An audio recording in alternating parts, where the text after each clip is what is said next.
Hello everyone. Vector के next lecture में सबका वेलकम है। हम लोग इस पे आज कुछ प्रॉब्लम्स करेंगे रिजोल्यूशन ऑफ वेक्टर पे। हमने लास्ट क्लास में ये देखा था कि वेक्टर को कैसे रिजॉल्व करते हैं, तो इसमें हमें फर्दर कुछ प्रॉब्लम्स करने हैं। तो हम लोग स्टार्ट कर रहे हैं। सबसे पहला प्रॉब्लम, सपोज कोई वेक्टर है 3i cap minus 4j cap plus 12k cap. तो हमें बताना है फाइंड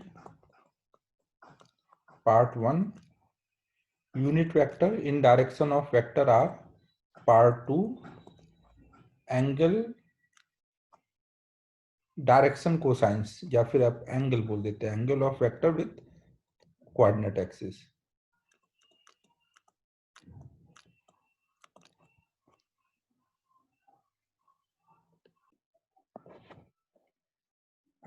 एंगल ऑफ वेक्टर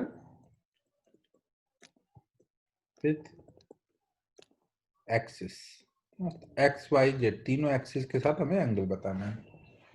तो हम इसमें क्या करेंगे, कोई भी वेक्टर का के डायरेक्शन में अगर हमें यूनिट वेक्टर निकालना होता है तो हम क्या करते हैं, उस वेक्टर को उसके मैग्नीट्यूड से डिवाइड करते हैं ना।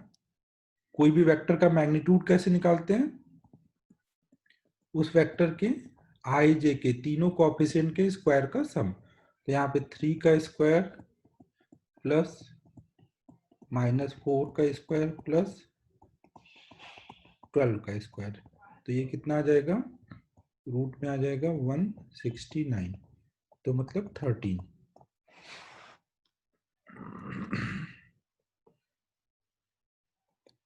तो अब अगर हमें वेक्टर का मैग्नीट्यूड पता चल गया तो हम लोग अब निकाल सकते हैं unit vector in direction of R. तो उसके लिए vector are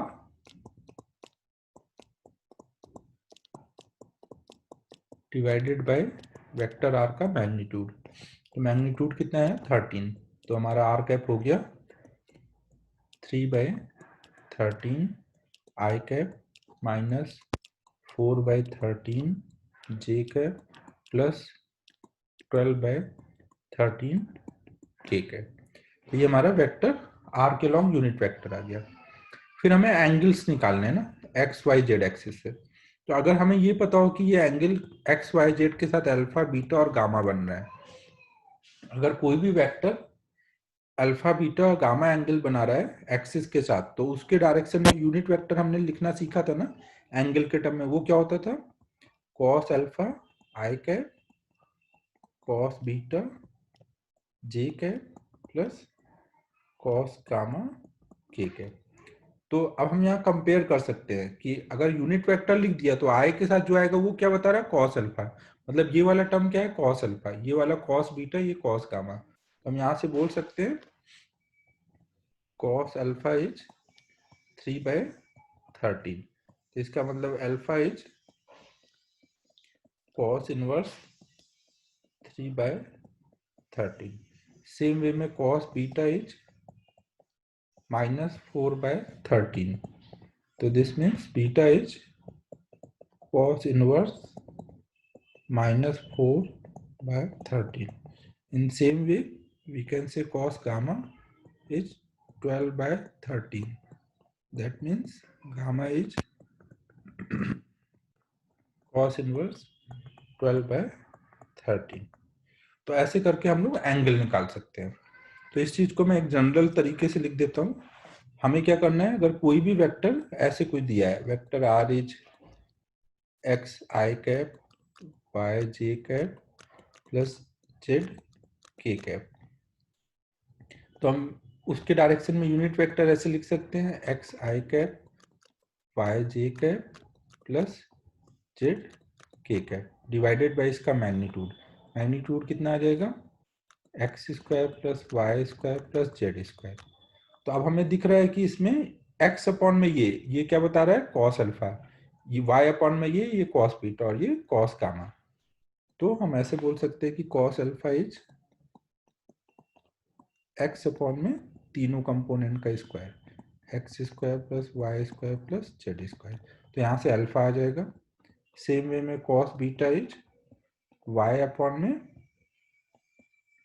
x square plus Y square plus Z square and cos gamma is z upon में under root of x square plus Y square plus Z square. ठीक है, तो अगर आगे से कभी दिया जाएगा तो डायरेक्ट हम एक्स वाला कंपोनेंट डिवाइडेड बाई तीनों कंपोनेंट के स्क्वायर का सम का अंडर रूट करके हम निकाल लेंगे कॉस अल्फा। सेम वे में कॉस बीटा कॉस गामा। फिर हम लोग अब एक नेक्स्ट प्रॉब्लम कर रहे हैं जिसमें है सपोज हमें एक वेक्टर गिवन है ए जिसकी वैल्यू है कुछ 3i cap minus 4j cap plus 12k cap और एक दूसरा वेक्टर है कुछ 2i cap plus 3j cap plus k cap.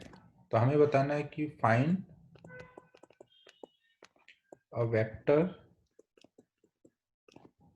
which is in direction of vector A and magnitude of and its magnitude is 3 times magnitude of B।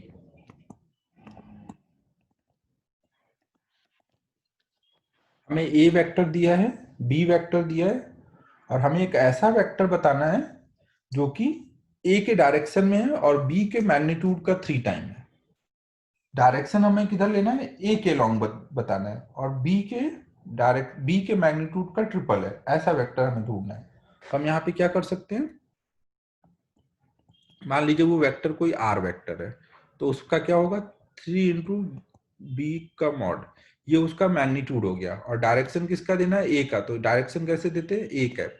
जिस भी direction में vector लिखना होता है उस डायरेक्शन में हम कैसे लिखते हैं, उस डायरेक्शन का unit vector multiplied by magnitude, magnitude into unit vector. जैसे मान लो कोई वेक्टर हमें एक्स एक्सिस के लॉन्ग लिखना है और उसका मैग्नीट्यूड है 5, तो हम कैसे लिखेंगे 5 आई कैप। तो आई कैप से डायरेक्शन रहेगा, 5 से मैग्नीट्यूड। तो यही सेम काम किया है। अब ए कैप हमें निकालना आता है। ए कैप कितना हो जाएगा, वेक्टर ए डिवाइडेड बाय ए का मैग्नीट्यूड।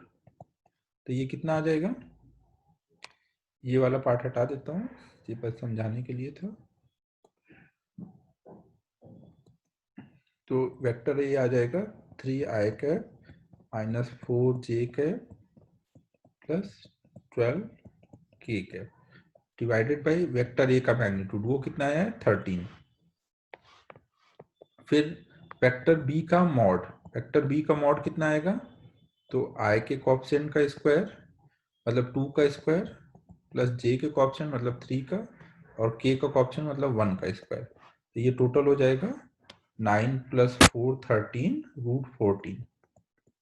तो हम ये सारी वैल्यू यहाँ पे डाल देंगे तो हम बोल सकते हैं इसका मतलब कि हमारा ये जो वेक्टर आर है ये कितना हो जाएगा 3 into root 14 into A cap मतलब 3i cap minus 4j cap plus 12k cap divided bye 13, ये आ जाएगा। ठीक है, सबको क्लियर है। इसको ऐसे ही छोड़ देंगे, मेन कॉन्सेप्ट समझ गए कि कैसे लिखना होता है।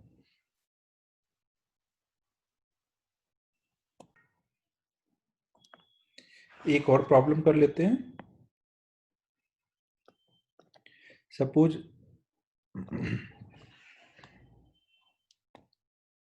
इधर x एक्सिस है, इधर y एक्सिस है। एक वेक्टर कोई a है जिसका मैग्नीट्यूड 10 है और वो x एक्सिस के अलॉन्ग है।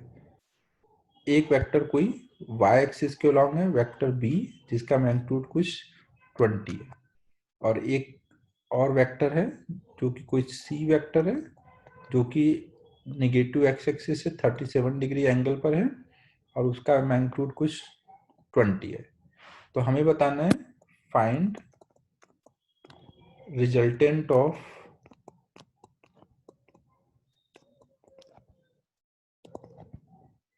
Vector A B and C.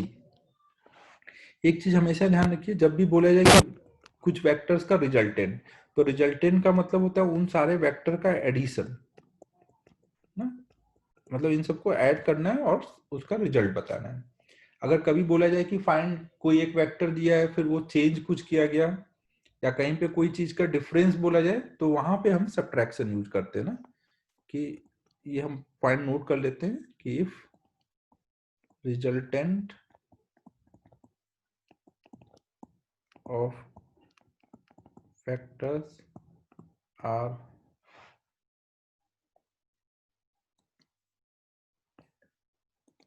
is required, then we add vectors। और अगर if change or difference of vector is required,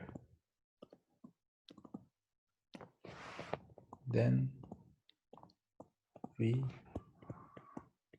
subtract। ये जो मैंने सेकेंड लाइन लिखी, इसका मैं एग्जांपल लेके भी समझाता हूँ ना। जहां पे भी आपको रिजल्टेंट बोला जाए वहां पे आप क्या करेंगे, ऐड करेंगे। अब देख रहे हैं यहाँ पे 3 वेक्टर हैं। अगर 3 वेक्टर हैं तो उनके लिए हमने कोई डायरेक्ट फॉर्मूला नहीं देखा है ना, under root a square plus b square plus 2ab cos theta. ये कितने वेक्टर के लिए वैलिड है, 2 वेक्टर के लिए। अब 2 से ज्यादा वेक्टर आ जाए और उनको ऐड करना है, तो फिर क्या तरीका होता है, रिजोल्व करना। रिजोल्यूशन का सबसे बड़ा एडवांटेज यही है कि आप कितने भी वेक्टर आ जाए आप उनको इजिली सॉल्व कर सकते हैं। तो हम यहाँ पे क्या करेंगे, हर एक वेक्टर को पहले लिख लेंगे। वेक्टर ए को हम क्या लिखेंगे, मैग्नीट्यूड है 10 और डायरेक्शन है एक्स एक्सिस के अलोंग, तो 10 आई कैप। सेम वे में वेक्टर बी को क्या लिखेंगे, 20 जे कैप। और वेक्टर सी को क्या लिखेंगे, तो उसके लिए इसको रिजॉल्व करना पड़ेगा ना। बी तो ऑलरेडी वाई एक्सिस में था, तो मैग्नीट्यूड इंटू यूनिट वेक्टर, ये एक्स एक्सिस में था तो magnitude into unit vector, but इसको रिजॉल्व करना पड़ेगा।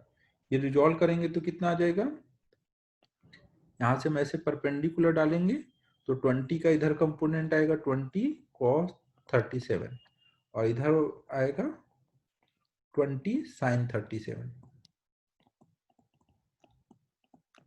cos 37 4/5 होता है, 4/5 डालेंगे इसमें तो ये आ जाएगा 20 इंटू 4/5, तो मतलब 16। यहाँ पे sin 37 3/5 होता है, तो 20 इंटू 3/5, तो ये आ जाएगा 12। तो हम लिख सकते हैं सी वेक्टर मतलब कितना, सी वेक्टर ये निगेटिव एक्स एक्सिस में और निगेटिव वाई एक्सिस में है, तो इसको हम लिखेंगे -16 आई कैप -12 जे कैप। तो ये लिख देंगे -16 आई कैप -12 जे कैप। अब हमें इनका रिजल्टेंट चाहिए, तो रिजल्टेंट वेक्टर के लिए रिजल्टेंट मान लीजिए आर वेक्टर है, तो सबको ऐड कर देंगे। ऐड करेंगे तो आई को आई के साथ, जे को जे के साथ और के को के के साथ ऐड करेंगे, तो ये कितना आ जाएगा, आई को आई से ऐड करेंगे तो -6 आई कैप बचेगा, जे को जे से करेंगे तो ये बचेगा +8 जे कैप। तो ये हमारा रिजल्टेंट वेक्टर हो जाएगा। यहाँ सारे वेक्टर 2D में थे इसलिए के कैप का टर्म नहीं आया है ना, सारे वेक्टर जो थे ये सब एक्स वाई प्लेन में थे।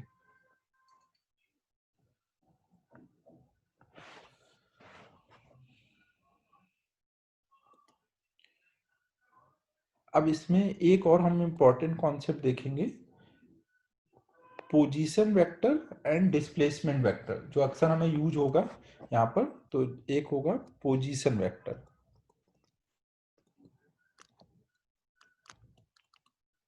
पोजीशन वेक्टर देखो हम किसको बोलते हैं, जैसे जब भी ये कोई कोऑर्डिनेट एक्सिस आपने लिया,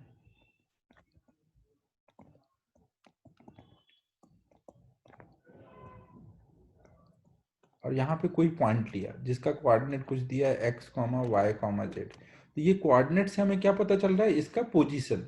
तो इसी पोजीशन को बताने का एक तरीका होता है वेक्टर के फॉर्म में, हम ओरिजिन से इसको मिला देते हैं। मान लीजिए ये पॉइंट ए है, तो ये जो O से A की तरफ वेक्टर आ रहा है इसको हम ऐसे बोलेंगे, ये क्या है, पोजीशन वेक्टर ऑफ A है, पोजीशन वेक्टर ऑफ ए। हम इसको ओ ए भी लिखते हैं या कई बार ऐसे आर लिखते हैं सबस्क्रिप्ट में, ए आर ए वेक्टर से भी रिप्रेजेंट करते हैं। बी का पोजीशन है तो आर बी ऐसे लिख देते हैं। अब देखिए हमें पता है कि कोई भी वेक्टर, जैसे ये वेक्टर है तो उसका ये एक्स क्या बता रहा है कि एक्स के अलोंग उसको कितना चलना पड़ेगा यहाँ तक आने के लिए, मतलब एक्स कंपोनेंट। वाई कोऑर्डिनेट क्या बता रहा है, वाई के अलोंग अगर आप परपेंडिकुलर डालेंगे तो कितना आएगा, और जेड कोऑर्डिनेट जेड के अलोंग। तो तीनों ये कंपोनेंट है, कोऑर्डिनेट मतलब उसके तीनों एक्सिस के अलोंग कंपोनेंट है। तो अगर मुझे कोई वेक्टर के कंपोनेंट पता है तो मैं वेक्टर कैसे लिखूंगा, एक्स वाले कोऑर्डिनेट में आई कैप मल्टीप्लाई कर दूंगा, वाई वाले में जे कैप और जेड वाले में के कैप। तो ऐसे करके उसका पोजीशन वेक्टर आ जाएगा। हाँ? कहीं पे आपको कुछ भी ऐसा बोले जाए कि कोई एक पॉइंट ए है जिसका पोजीशन है -2, 3, 1, find position vector of A,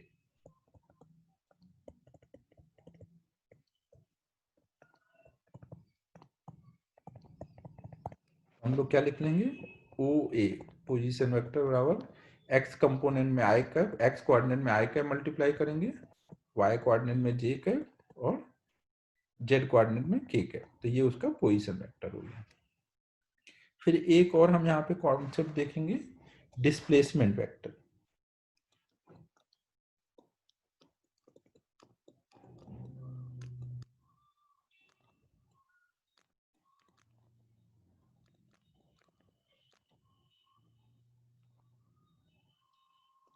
displacement vector क्या होते हैं,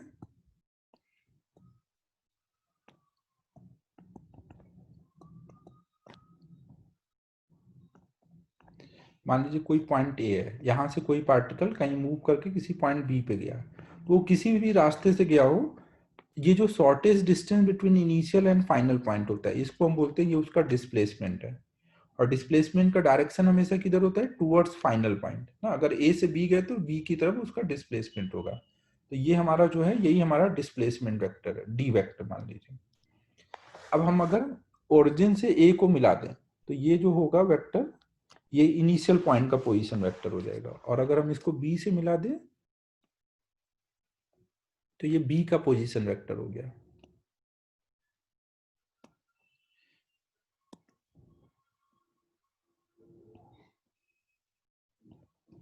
तो हमने यहाँ पर ए पोजीशन पता है, बी का पोजीशन पता है, ए का पता है, बी का पता है। मान लीजिए इनके कुछ कोऑर्डिनेट्स दिए हैं, ए का कोऑर्डिनेट है कुछ x1 y1 z1 और बी का कोऑर्डिनेट है कुछ x2 y2 z2। तो हमें यहाँ पे डिस्प्लेसमेंट वेक्टर बताना है। तो हम देखो ऐसे सोच सकते हैं कि ए का जो पोजीशन वेक्टर है उसको कुछ आर ए लिख दिया और बी के पोजीशन वेक्टर को आर बी। तो यहाँ पे क्या है, आर ए वेक्टर है, फिर उसके हेड से टेल जा रहा है वेक्टर ए बी का, ये डिस्प्लेसमेंट वेक्टर का। तो हेड टू टेल जब आर ए वेक्टर और डिस्प्लेसमेंट वेक्टर ऐड हो रहे हैं तो हमें क्या मिल रहा है, R B vector. Triangle law से हम ऐसे सोच सकते हैं ना, तो हम यहाँ पे बोल सकते हैं कि R A vector plus displacement vector बराबर होगा आर बी वेक्टर। तो इसका मतलब जहां डिस्प्लेसमेंट वेक्टर निकालना है वहां हम क्या कर सकते हैं, R B vector minus R A vector. तो ये क्या आ रहा है, change in position vector, final position vector minus initial position vector. तो मतलब कहीं पे भी अगर हमें डिस्प्लेसमेंट निकालना है तो हम वहां पे क्या करेंगे, चेंज इन पोजीशन वेक्टर निकालेंगे। Displacement equal to change in position vector. अब डिस्प्लेसमेंट इक्वल टू कितना आ जाएगा, आरबी की वैल्यू डाल देंगे, आरबी मतलब एक्स टू आई के, पोजीशन वेक्टर कैसे लिखते हैं, कोऑर्डिनेट में आई जे के मल्टीप्लाई करके। तो ये बी का पोजीशन वेक्टर हो गया माइनस ए का पोजीशन वेक्टर, वो कितना आ जाएगा, x1 आई का, y1 जे का, z1 के का। तो इनको हम x वाले को एक साथ कर लो, y वाले को एक साथ, तो ये आ जाएगा x2 माइनस x1 आई का, y2 माइनस y1 जे का और z2 माइनस z1 के का। तो ये हमारा डिस्प्लेसमेंट वेक्टर आ गया।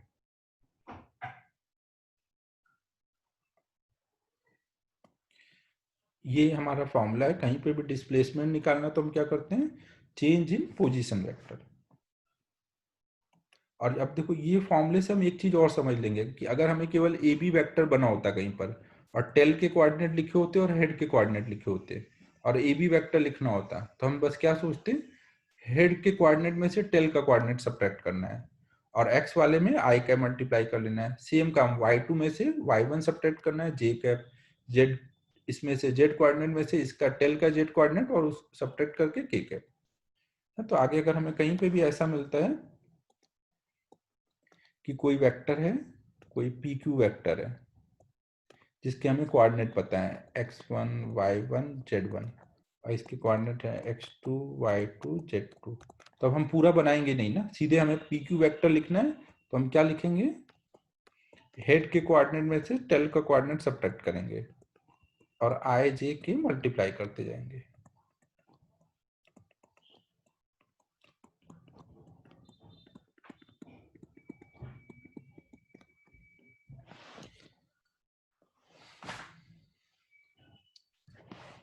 तो ये हमारा रिजोल्यूशन ऑफ वेक्टर कंप्लीट हो गया। अब एक कॉन्सेप्ट मैं यहाँ पे और पढ़ा देता हूँ, फिर उसके बाद नेक्स्ट लेक्चर में मैं अब डॉट प्रोडक्ट शुरू करूंगा। तो अब देखो नेक्स्ट एक कॉन्सेप्ट आपको ये हमेशा ध्यान रखना है कि अगर इक्वल मैग्नीट्यूड के वेक्टर्स कहीं पे लग रहे हैं और वो इक्वल एंगल पे लग रहे हैं तो उनका नेट हमेशा जीरो आएगा। जैसे मान लीजिए दो वेक्टर हैं, दोनों का मैग्नीट्यूड सेम है और वो ऐसे इक्वल एंगल पे लग रहे हैं, मतलब 180 पर, तो इनका यहाँ पे रिजल्ट कितना आएगा, जीरो, अगर ये इक्वल मैग्नीट्यूड के हैं। सेम वे में अगर मान लीजिए तीन वेक्टर हैं और इक्वल मैग्नीट्यूड के हैं और वो इक्वल एंगल पे लग रहे हैं, तो जब इक्वल एंगल पे लग रहे होंगे, जैसे मान लीजिए एक पॉइंट पे एक इधर को लग रहा है, एक इधर को लग रहा है और एक इधर को लग रहा है, इक्वल एंगल मतलब 360 को थ्री टाइप में, थ्री पार्ट में डिवाइड कर दीजिए, 120 120 120। तो ये इनका जब हम सम निकालेंगे तो हम इसको यहाँ पे उठा के रखा, फिर उसके हेड से इसको ड्रॉ किया यहाँ पर, फिर इसके हेड से इसको ड्रॉ किया, तो हम जहां से चले वहीं पहुंच जाएंगे ना। ये बाहर का 120 है और अंदर का 60 तो रिजल्टेंट क्या आ जाएगा, जहां से चले वहीं पहुंच गए तो जीरो। सेम वे में मान लीजिए अगर हमारे पास चार वेक्टर होते, एक ऐसे लग रहा है, एक ऐसे और एक ऐसे, सब इक्वल इक्वल एंगल ना 90 90 पे लग रहे हैं, इक्वल मैग्नीट्यूड के हैं, तो ये क्या हो रहा होगा, ये इससे कैंसिल हो रहा है, ये इससे कैंसिल हो रहा है। और इसको अगर हम पॉलीगॉन लॉ से देखें तो पहला वेक्टर हमने मान लीजिए ये वाला बनाया, फिर उसके हेड से दूसरा वेक्टर ड्रॉ किया, फिर उसके हेड से तीसरा वेक्टर ड्रॉ किया, फिर उसके हेड से चौथा वेक्टर ड्रॉ किया, तो जहां से चले वहीं आ जाएंगे ना, रिजल्टेंट जीरो। तो ये चीज वैलिड है फॉर एन वेक्टर, अगर N vector equal equal angle पे लग रहे हैं ना, एन वेक्टर्स हैं और इक्वल इक्वल एंगल पे लग रहे हैं, तो यहाँ पे एक के बीच का एंगल क्या आएगा, 2π/n। तो उनको जब आप ऐड करेंगे तो वो सारे क्या हो रहे होंगे, पॉलीगॉन लॉ से ऐड करके जहां से चले होंगे वापस वहीं आ रहे होंगे। तो इस चीज को हम ऐसे ध्यान रखेंगे कि if n vectors are acting at a point at equal angle, then their resultant will always be zero। तो ये हमने रिजोल्यूशन ऑफ वेक्टर किया। इसमें एक दो और एग्जांपल करा देता हूँ। देखिए कई बार हमें ऐसे आएगा कि जैसे एक पार्टिकल है, वो हॉरिजॉन्टल से u स्पीड से ऐसे फेंका गया थीटा एंगल पर, तो अगर मैं पूछूं कि इसका इस वेलोसिटी का कंपोनेंट निकालिए along horizontal plane and vertical line ना, हमें इधर कंपोनेंट निकालना है, तो हमेशा ध्यान रखिए कि कोई भी वेक्टर का अगर किसी लाइन के साथ थीटा एंगल है तो उधर को जब आप परपेंडिकुलर डालेंगे तो ये कितना आएगा, हाइपोटेन्यूस इंटू कॉस थीटा, तो इधर वाला कंपोनेंट जो आएगा उसको हम बोलेंगे यू कॉस थीटा, और हाइपोटेन्यूस के सामने थीटा के सामने वाले को हम बोलेंगे यू साइन थीटा। तो कोई भी वेक्टर हमें कहीं भी ऐसे मिले ना, हमने बोला कि भाई एक कोई फोर्स ऐसे लग रहा है एफ और वो किसी लाइन के साथ थीटा एंगल बना रहा है और उस लाइन के परपेंडिकुलर एक लाइन हमने ले ली, अब हमें बोला जाए कि इस फोर्स का कंपोनेंट बताइए इस लाइन के लॉन्ग और इसके परपेंडिकुलर के लॉन्ग, तो आप जिस लाइन के साथ थीटा एंगल बन रहा होगा उधर हमेशा आएगा एफ कॉस थीटा, और उसके परपेंडिकुलर के लॉन्ग आएगा हमेशा एफ साइन थीटा।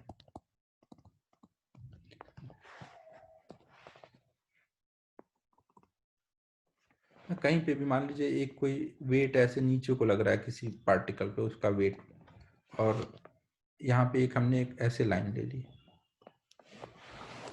और एक ऐसे लाइन ले ली,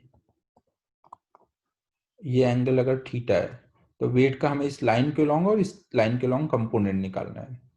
तो mg जिस लाइन के साथ थीटा एंगल बना रहा है उधर को आएगा mg cos थीटा, और दूसरे लाइन के लॉन्ग आएगा mg sin थीटा। ये कॉन्सेप्ट आपको ध्यान रखना है ना, कोई भी वेक्टर अगर किसी लाइन के साथ थीटा एंगल बना रहा है तो उस लाइन के लॉन्ग उसका कंपोनेंट आएगा वो वेक्टर इनटू cos थीटा, और उसके परपेंडिकुलर वेक्टर के लॉन्ग कंपोनेंट आएगा वेक्टर इनटू sin थीटा। तो इस वीडियो में हम लोग इतना ही कर रहे हैं, फिर नेक्स्ट वीडियो में अब हम लोग डॉट प्रोडक्ट स्टार्ट करेंगे।